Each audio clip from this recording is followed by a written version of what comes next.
Magandang araw!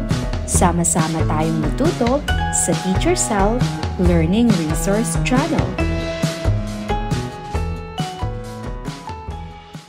Revised K-12 Curriculum, Makabansa 2, Quarter 2, Week 3. Ang ating paksa ay kulturang dimateryal at mga halimbawa nito.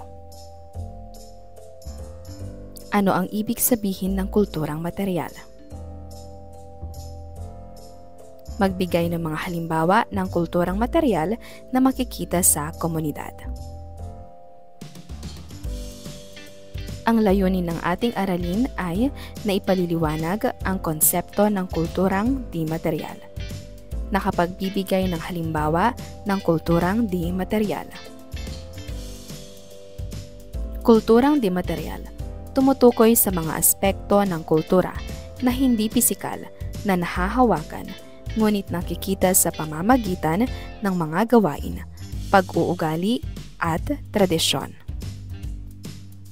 Ayusin ang sumusunod na letra upang mabuo ang salitang tinutukoy sa bawat bilang. Sinasalita. Tama, ito ay wika. Ito ay awit. Mahusay, ang nabuong salita ay musika. Dasal. Tama, relihiyon.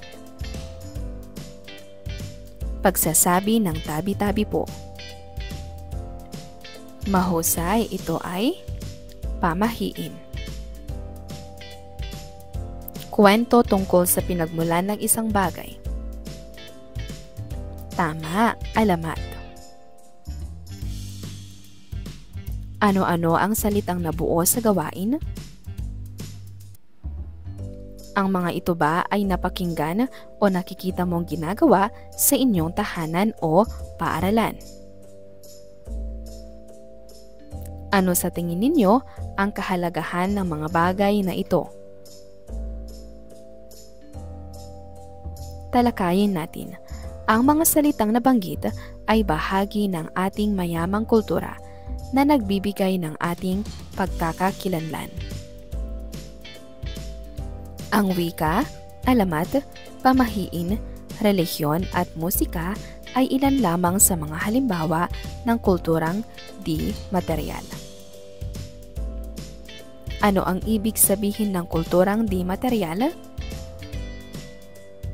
Ang kulturang di-materyal ay tumutukoy sa mga aspekto ng kultura na hindi nahahawakan, ngunit nakikita sa pamamagitan ng pagsasagawa nito. Ito ay may mahalagang papel na ginagampanan sa paghubog ng lipunan at ating pagkakakilanlan. Kasama rito ang mga kaugalian, paniniwala, tradisyon, wika, mga seremonya, awit, sayaw at iba pang mga uri ng pagpapahayag na nagpapakita ng pagkakakilanlan ng isang grupo ng tao. Magbigay ng halimbawa ng mga pamahiin na sinusunod sa iyong tahanan o komunidad. Pumalakpak kung ang tinutukoy na salita ay kulturang di-materyal. Pumadyak naman kung ito ay hindi. Simbahan. Wika. Pamahiin. Pagkain. Tradisyon. Para sa inyong taktang aralin, magdala ng lapis at pangkulay na gagamitin sa gawain bukas. Magtanong sa magulang o kapatid ng kanilang alam na alamat sa inyong lugar. Ipakwento ito sa kanila at ibahagi sa klase kinabukasan. Para sa ikalawang araw, kulturang di-materyal, alamat.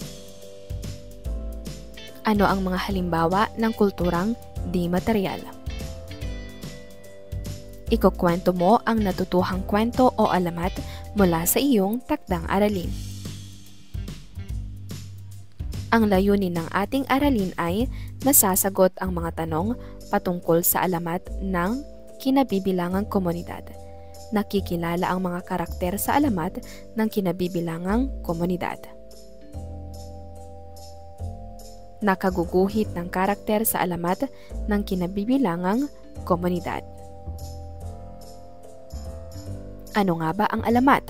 Ang alamat o legend at folklore sa wikang Ingles ay naglalaman ng pinagmulan ng mga bagay-bagay. Pagkakontento ay ang pakiramdam ng pagiging sapat at hindi pagnanais ng higit pa.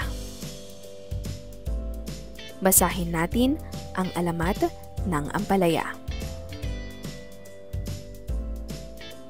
Noong araw, sa bayan ng Sariwa, naninirahan ang lahat ng uri ng gulay na may kanya-kanyang kagandahang taglay.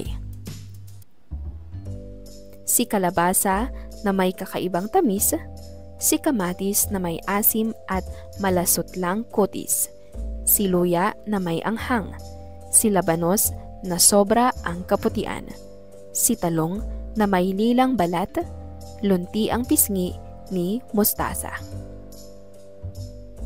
Si singkamas na may kakaibang lutong na taglay, si sibuyas na may manipis na balat, at si patola na may gaspang na kaakit-akit. Subalit may isang gulay na umusbong na kakaiba, ang anyo. Siya si ampalaya na may maputlang kulay, at ang kanyang lasang taglay ay hindi maipaliwanag.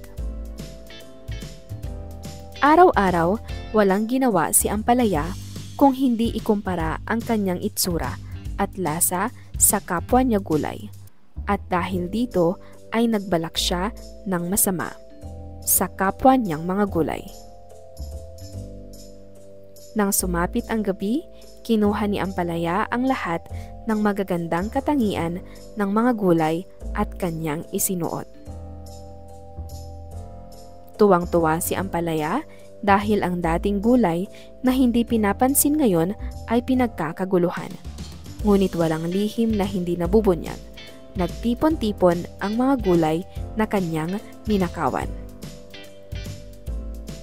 Napagkasundoan nilang sundan ang gulay na may gandang kakaiba at laking gulat nila nang makita nilang hinuhubad nito isa-isa ang mga katangian na kanilang taglay.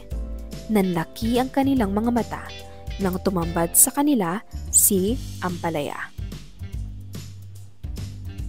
Nagalit ang mga gulay at kanilang iniharap si ampalaya sa diwata ng lupain. Isinumbong nila ang ginawang pagnanakaw ni ampalaya. Dahil dito, nagalit ang diwata at lahat ng magagandang katangian na kinuha sa mga kapwa niya gulay. Laking tuwa ni ampalaya dahil inisip niya na iyon lamang pala ang kabayaran sa ginawa niyang kasalanan. Ngunit makalipas ang ilang sandali ay nag-iba ang kanyang anyo. Ang balat niya ay kumulubot dahil ang kinis at gaspang na taglay ni upo at kamatis ay nag-away sa loob ng kanyang katawan. Maging ang mga iba't ibang lasa ng gulay ay naghatid ng hindi magandang panlasa sa kanya kung kaya't pait ang idinulot nito. Ang kanyang kulay ay naging madilim na luntian. Ngayon, kahit masustansyang gulay si ampalaya, marami ang hindi nakakagusto sa kanya dahil sa pait na kanyang lasa. Ano-ano ang gulay na nabanggit sa alamat?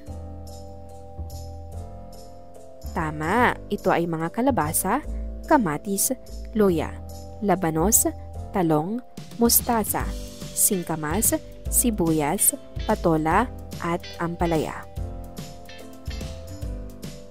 Ano ang pangunahing dahilan kung bakit nainggit si ampalaya sa ibang mga gulay? Dahil kakaiba ang kanyang anyo at lasa, kaya ikinumpara niya ang sarili sa ibang gulay. Bakit pinarusahan si Ampalaya? Dahil ninakaw niya ang magagandang katangian ng ibang gulay. Ano ang parusang natanggap ni Ampalaya mula sa diwata? Naging kulubot ang balat niya at naging mapait ang kanyang lasa.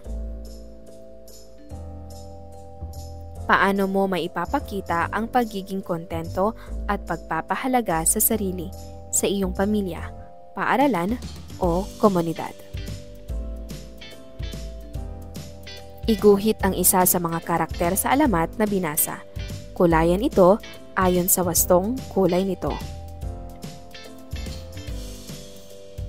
Para sa ikatlong araw, kulturang dematerial, tradisyonal na laro sa kinabibilangang komunidad. Magbahagi ng alamat ng kinabibilangang komunidad na naikwento ng iyong mga magulang o kapatid. Ang layunin ng ating aralin ay natutukoy ang mga halimbawa ng tradisyonal na laro ng kinabibilangang komunidad. Nakalalahok sa mga tradisyonal na laro sa kinabibilangang komunidad. Pamanang kultural, pinagmamalaki ng kultura ng isang komunidad. Unang halimbawa, ang luksong tinik ay isang tradisyonal na larong Pilipino na karaniwang nilalaro. Sa larong ito, dalawang manlalaro ang nagsisilbing tinik sa pamamagitan ng paglalagay ng kanilang paa sa lupa upang bumuo ng isang hadlang. Ang iba pang manlalaro ay kailangang tumalon sa hadlang na ito nang hindi natatamaan o nasasagi. Mga panuntunan, pagpili ng tagalukso at tagatik. Hatiin ang grupo sa dalawa. Ang isang grupo ay magiging tagalukso, habang ang isa naman ay tagatik. Pagbuo ng tinik, ang mga tagatik ay uupo sa lupa at pahahabain ang kanilang mga kamay at paa upang bumuo ng isang hadlang na tinatawag na tinik.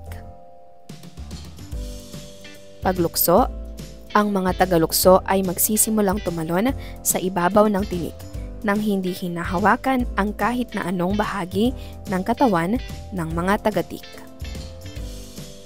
Pagtaas ng level, sa bawat round, tataas ang antas ng kahirapan. Maaaring magdagdag ng isang kamay o paa ang mga tagatik upang maging mas mataas ang tinik. Pagkakataon, kung may tagalukso na makasagi ng tinik, siya naman ang papalit sa isang tagatik. Pagtatapos ng laro, maaaring magtakda ng oras o isang tiyak na bilang ng mga round upang matapos ang laro.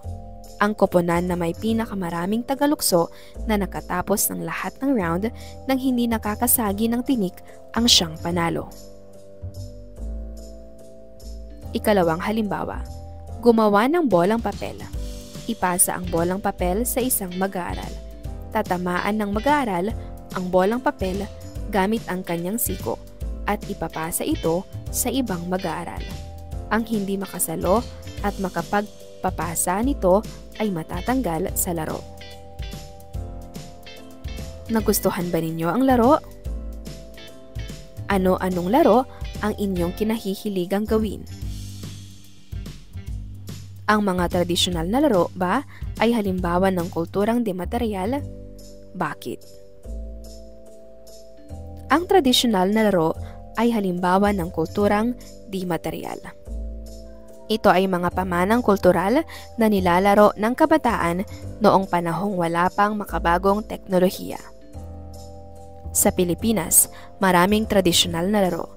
Ang mga larong ito ay nagpapakita ng pagiging malikhain, pagkikipagkapwa, at kakayahang pisikal ng mga Pilipino. Ang mga halimbawa ng tradisyonal na laro ay sumusunod: patintero, luksong tinik, tumbang preso, piko, sipa. Ang mga halimbawa ng tradisyonal na laro ay ang sumusunod: luksong baka, luksong lubid, bahay-bahayan, tiyakad, sungka.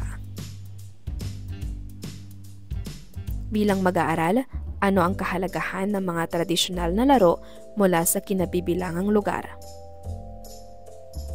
Kilalanin ang tradisyonal na larong tinutukoy sa bawat pangungusap. Batuhin ang lata gamit ang tsinelas.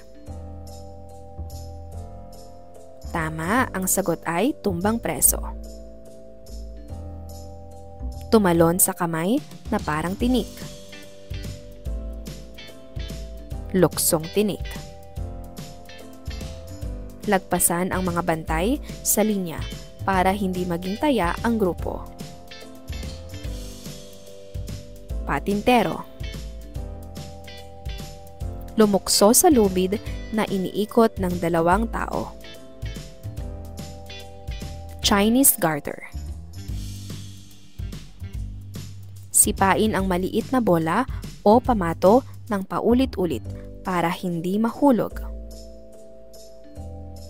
Sipa. Para sa ika-4 na araw, mga kaugalian at tradisyon sa aking komunidad. Tukuyin kung anong tradisyonal na laro ang ipinapakita sa mga larawan. Narito ang unang larawan. Tama, ang sagot ay patintero. Sumunod na larawan. Magaling, ito ay luksong tinik. Sumunod na larawan. Mahusay, ito ay tumbang preso. Sumunod na larawan. Magaling, ito ay sipa. Sumunod na larawan. Tama, ito ay sungka. Ang layunin ng ating aralin ay nakikilala ang mga kaugalian at tradisyon bilang bahagi ng kulturang di materyal. Nakapagbabahagi ng mga karanasan tungkol sa mga kaugalian at tradisyon ng kinabibilangang komunidad. Ritual, seremonya na paulit-ulit na isinasagawa ayon sa tradisyon. Pamahiin. Ang pamahiin ay isang paniniwala o kaugalian na kadalasang nakabatay sa lumang tradisyon, pag-unawa sa mga pangyayari o sa takot sa mga bagay na hindi natin lubos na nauunawaan. Karaniwan ng walang sapat na siyentipikong basihan, ngunit naniniwala ang mga tao na may kapangyarihan itong magdulot ng mabuti o masamang kapalaran. Tradisyon. Ang tradisyon ay tumutukoy sa isang sistema ng mga paniniwala, pag-uugali o mga kaugalian na ipinapasa mula sa isang henerasyon patungo sa isa pa. Kaugalian. Ang kaugalian naman ay tumutukoy sa mga karaniwang gawi o asal ng isang grupo ng mga tao. Ito ay mga bagay na madalas na ginagawa ng mga tao sa isang partikular na kultura o lipunan. Ang sumusunod ay halimbawa ng mga pamahiin na bahagi ng kaugalian at tradisyon ng ating bansa. Ginagawa mo ba ito? Pagwawalis sa gabi. Pagkagat ng dila. Nakasalubong ng itim na pusa. Pagtalon sa bagong taon. Puting paru-paro. Kanino nyo kadalasang naririnig ang mga pamahiing nabanggit? Ayon sa kanila, ano ang ibig sabihin ng mga pamahiing ito? Naniniwala ba kayo sa mga ito? Bakit oo at bakit hindi? Halimbawa ba ng kulturang di materyal ang pamahiin? Bakit? Ang pamahiin ay isang paniniwala o kaugalian na kadalasang nakabatay sa lumang tradisyon, pag-unawa sa mga pangyayari o sa takot sa mga bagay na hindi natin lubos na nauunawaan. Karaniwang walang sapat na siyentipikong basehan, subalit naniniwala ang mga tao na may kapangyarihan itong magdulot ng mabuti o masamang kapalaran. Sa Pilipinas, ito ay bahagi ng mayamang kultura at may koneksyon sa mga tradisyonal na paniniwala at mga ritual. Ang pamahiin ay halimbawa ng kulturang di material. Narito ang ilan pang halimbawa ng pamahiin. Pag-iwas sa bilang 13 dahil ito ay tinuturing na malas sa ilang kultura. Pag-iwas sa pagsira o pagkabasag ng salamin dahil magdadala ng 7 taon na kamalasan. Pag-iwas na magbuklat ng payong sa loob ng bahay dahil magkakaroon ng ulan. Pag-iwas na dumaan sa ilalim ng hagdan dahil magdadala ng kamalasan. Tandaan, ang mga nabanggit ay walang siyentipikong basehan. Ang kaugalian at tradisyon ay sumasalamin sa kultura at pagkakakilanlan ng isang lugar o komunidad. Maliban sa pamahiin, narito ang ilan sa mga halimbawa ng kaugalian at tradisyon. Paggalang sa mga nakatatanda. Magiliw na pagtanggap ng bisita. Pagdiriwang ng kapistahan. Kasal, binyag, Pasko. Bagong taon, paggunita sa mahalagang araw. Paano mo maipakikita ang pagsunod at paggalang sa mga tradisyon sa iyong pamilya? Ipakita ang thumbs up kung ang tinutukoy ay mga tradisyon at thumbs down naman kung ito ay hindi. Pagmamano. Ito ay thumbs up. Paglalagay ng pagkain para sa mga yumao. Thumbs up. Pag-aalay ng bulaklak. Thumbs up. Pagdiriwang ng kapistahan. Thumbs up. Pagbibisikleta. Thumbs down. Magpakita ng mga larawan ng magagandang kaugalian o tradisyon ng kinabibilangang komunidad mula sa mga nabanggit sa aralin.